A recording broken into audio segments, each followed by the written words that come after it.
Boobs are the most joyful thing in the world, right? I mean, the guys love them, the gays love them, women love them.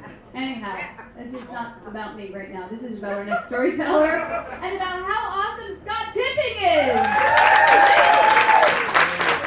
Yay! So we have our next storyteller, and she sent me this story all the way from California. She flew in for this show and other things, but she flew in to be here with us tonight, and I read her story one time, just was floored by it, but I wanted to invite up her aunt to introduce her.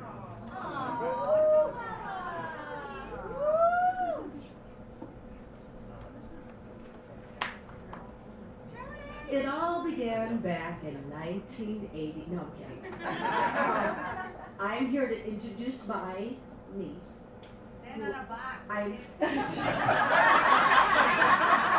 You don't have to be big to be a giant.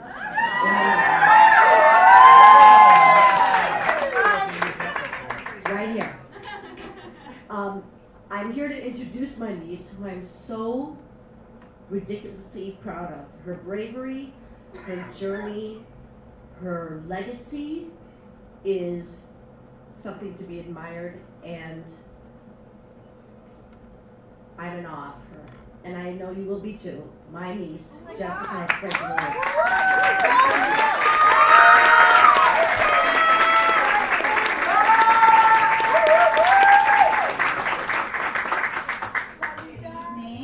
As you can tell, my big Italian family is here. And the benefit of that is that I could stand up here and floss my teeth, and they would be the most excited people. They don't care. Yeah, they don't care. My name is Jessica, and this is a love letter to time and resilience.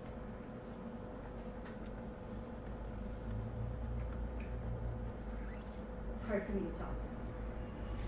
Fentanyl, diazepam, nordiazepam, ozazepam, hydrocodone, hydromorphone, alcohol, ethanol, and the list goes on and on. There were 11 medications in my beloved mother's system at the time of her sudden death. The opinion of the autopsy specialist read, this 61-year-old female died from an overdose of a broad grouping of medications mixed with ethanol, and while no one combination is universally fatal, the combination of such cocktail of ingredients could suppress the cardiac and respiratory centers of the central nervous system and account for the patient's death. She just stopped breathing in her sleep and she was gone. And she was my home, and I never got to say goodbye. She was a single mother to me and only child my whole life. She was my true north. She was my tether to this human experience. And she was gone without so much as a goodbye. I was 4,000 miles away living in Hawaii when I got the phone call, and my entire world went completely black. In that moment, I learned that you can physically feel your heart break. And what fills the cracks when it breaks in half is all the loneliness in the ethers. It just comes streaming into cauterized balloon, and it pushes out all the light and joy that's in there, and there's no room for anything else. I cried so hard and so long that day that my face bruised. I spent the entirety of the day apologizing to her, to God. Please bring her back. Please, Mom, I need you. Please, I'm so sorry. I didn't just love you for who you were and judged you. I should have loved you with no condition. That's the moment that I dedicated my entire life to unyielding kindness and to forgiving everyone, everything. 7 months after my mother's death, my 88-year-old grandmother, a healthy, hysterical, vibrant woman with no ailments, died suddenly walking back to her bed from the bathroom in the middle of the night. She was my safest place in the world, and I trusted her more than anybody in this human experience.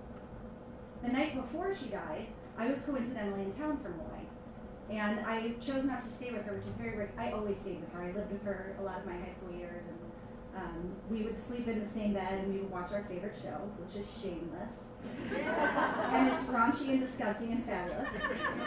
And we would both like Virginia Slim menthol lights, and we'd lay in bed. And she'd lean over during a particularly raunchy scene, and she would say, we're just a couple of sick and twisted bitches, aren't we, Jess? So we're laying in bed, and she sees my iPhone buzz, a text message or something, and she taps it with her nail. She had these beautiful, long, real nails. Who has those anymore? And she grabbed my phone. I said, "You want to see what this baby can do?" She goes, "Yeah." So we started to FaceTime all my cousins. And that's 11 cousins, and that's just on my mom's side. So we laid there for an hour and we FaceTimed all my cousins. And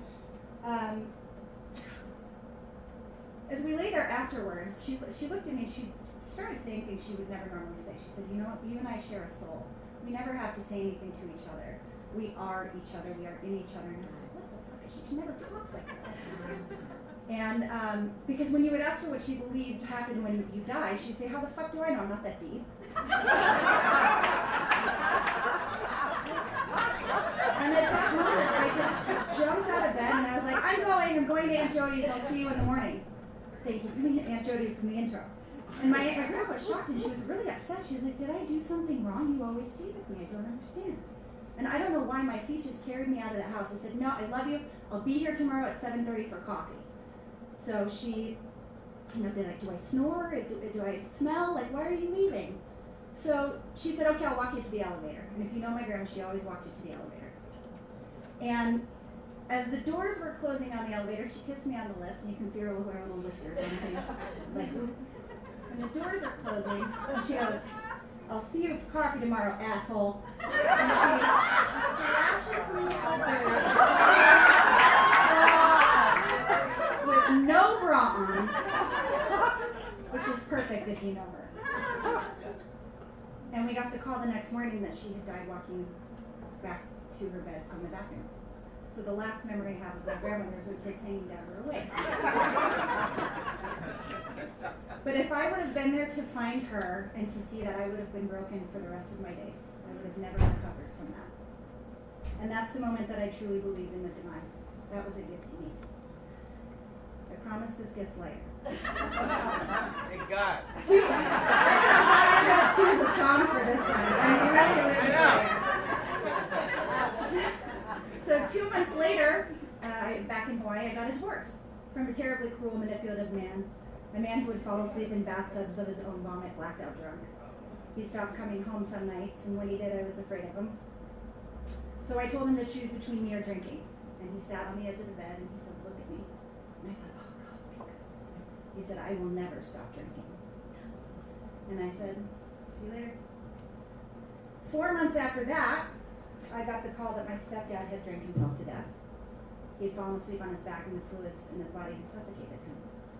And I want to stop there because grief is devastating. But compounding grief and being shocked into grief settles over your heart and it pulls the lids over your eyes and it makes everything seem impossible. Eating, walking, talking, breathing, being is impossible. And I knew that my biology was changing because you can feel pain like that on a cellular level. And one of the worst parts of losing people, I think, in my opinion, I might be a little bit of an expert at this point, is having to go through their belongings because it's a house filled with imprints of who they were and what they valued in their life. And I remember cleaning out my mother's bathroom vanities and closets, and every piece of clothing has a memory, you know. It's the shirt she wore when we went to Hermosa Beach for my 21st birthday, or the Purdue sweatshirt she bought when I got accepted. And one of the things that made me take pause was opening her vanity and finding at least 10 jars of anti-wrinkle eye cream. And I laughed because that was so her. She was like, a virtual store. And she had every lotion and potion imaginable. And her bathroom was like the cosmetic store at Nordstrom. I'd visit her and I had like 4 lotions on and 10 different eyeshadows and 4 different perfumes, and I looked like Jem fucking Rivers when I walked up the house. So those little things become tangible ghosts of that person. You just want to hold on to them. And so I took all those eye creams home. I took a lot of things home. I became very possessive over things. You know, she touched them all. They're coming home with me. These are mine. This is how I will preserve her legacy through her things. And if anyone tries to take these fucking eye creams, I will unleash an Italian fury. So I took them home and they just sat there in my vanity for years. And I didn't even touch them. I didn't have the energy to put any makeup on or do any of that. And I navigated these immense losses. And at my lowest and darkest moment, I remember one evening waking up in the middle of the night on the floor of my new apartment in San Diego. My things hadn't been shipped yet from Hawaii, so I was literally 1 suitcase, a pillow, and a blanket for like a month and a half. It was so bad my friend came over with a 6-pack, opened my front door and goes, "Are you squatting or do you really live here?" So I woke up on the floor one morning and by the power of something greater than myself, I walked to the bathroom and I took out black eyeliner. and I wrote on my mirror. I wrote, resilience is a choice. Choose it. And I looked at that mirror, and I looked at myself, and I saw a woman who was weathered and beaten, and there were deep crow's feet of emotions, and emotion just caved across my face. And I made a note, the vain girl in me made a note to fix that when everything had settled. And the next day, I looked at that mirror and I started to create little mantras. The first day, it was breathe, one foot in front of the other, take a shower today. The next week, it became one moment at a time, return one phone call today. It wasn't just a note on my mirror for me, it was a call to micro resilience. And it only becomes macro when you make tiny little commitments to it over time. Then the next month, it becomes go to dinner with friends, and then it becomes do something that makes you feel energized. Then it's seek wisdom, find your relationship with God, and then it's live your purpose, and then it snowballs into feeling deserving of a big, brilliant, great life. And those tiny commitments to the light began to chip away at the cracks in my heart, filled with loneliness. And yes, I still yearned for my mom and my grandmother. Yes, I was reeling from my divorce. But I began to believe, slowly over time, that I could have a brilliant life in spite of all the pain. That I would be okay, and that I would be fucking great. And with that knowingness growing bigger with each commitment to resilience as the days went on, I began to smile again. I began to feel the world soften and honor my pain with little gifts of light. More importantly, I began to love who I was becoming. I had changed. I stood for more and I settled for less. I thanked but released people in my life who didn't make me feel like I was worthy or who couldn't show up for me with their souls dripping in empathy. So with an expanded capacity for empathy, I started to really own my power because I was empathetic for myself. It's very hard to do. I was patient with myself to grow and change when everyone else wanted me to be back to normal and my old self. Because when you look back and you see how fucking hard you fight sometimes to find the light and to hang on to it, no matter how small that sliver is, it becomes this beautiful acknowledgement that you are wildly powerful. When you allow yourself to be changed by the devastation that occurs in your life, wonderful things happen. And after a while, a miracle happened. I began to smile again. I remember the day I realized I was smiling for no reason. I was walking on the beach in San Diego. It was like idyllic. I was walking this way. The wind was blowing my hair back on my face. The sun was shining. And God, my mother, and my grandmother were all there that day. And I realized that I was just smiling for no reason. And for a painfully long time, I could not force a smile on my face. I couldn't do it. I thought it was just gone forever. And in that moment, I decided that for the rest of my life, I would smile for no reason. Because I got it back, baby. Yeah. And because life is beautiful. Time is currency, and I plan to spend it wisely. And pain makes you really present, it makes you really grateful, and it makes you really humble. And so I decided not to take that smile off my face for the next 80 years. And that day I went home smiling for no reason, and I opened my vanity to find a toothbrush. And I saw all my mom's little eye creams lined up on the shelf. And I had intended to use them to look just like her, just flawless and gorgeous. Amazing. Bitch, perfect. Yeah. And at that moment, I pulled them all off the shelf and I threw them in the trash can. Because I didn't want them anymore. I actually never wanted anti-wrinkle eye cream ever again. Because I earned these smile lines. I earned them laughing with my mother and grandmother for 34 years. I earned them as a woman of character who has come alive through struggle and pain to smile again, to fucking smile again. I earned them vowing to be a woman who chooses and will choose in the future resilience. Because the value of a smile is too great to get rid of the proof that you ever had it. When you claw and you fight and you scrap your way back against a defiant gravity to put that smile back on your face, keep the proof. And you know what? I won't allow anybody to take that from me ever again. So my invitation to you and my love letter to this journey is when you see your friend complain about their smile lines and vow to get them fixed, remind them of how they earned them. Remind them that those are the lines that joy put there. Those will one day serve as reminders that joy is possible again. It's a proven pattern. And that nobody should ever take those off your face, not even L'Oreal.